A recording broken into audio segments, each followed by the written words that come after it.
এদিন সকালে মালদা শহরের রবীন্দ্র অ্যাভিনিউ এলাকার পুজো মণ্ডপ প্রাঙ্গণে ঢাক বাজিয়ে পুরোহিতের পূর্ণ মন্ত্রপাঠের মাধ্যমে খুঁটি পুজো অনুষ্ঠিত হয়।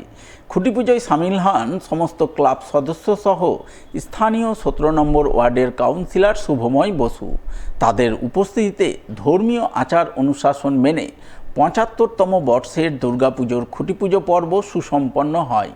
পুজো পর্ব শেষে পুজো উদ্যোক্তারা ক্লাবের 75তম বর্ষের ব্যাচ উদ্বোধন করেন।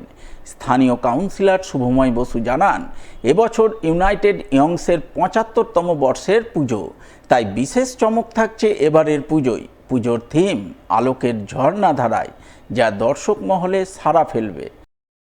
আজকে ইউনাইটেড ইয়ংসের 75তম দুর্গোৎসবের খুঁটি পুজো। এই খুঁটি পুজোর মাধ্যমে আমাদের 75তম দুর্গোৎসবের সূচনা হলো। আলোকের ঝর্ণাধারায় এই থিমে গোটা রাজমহল রোডে আলোকের ঝর্ণাধারা চলবে এবং প্যান্ডেল এবং প্রতিমা আমাদের তো সাবেকি হয়, সেই সাবেকি প্রতিমা এবং প্যান্ডেলে এবং লাইটে আলোকের এই ঝর্ণাধারা গোটা রাজমহলবাসী মহল রোডে ঝলমল করবে।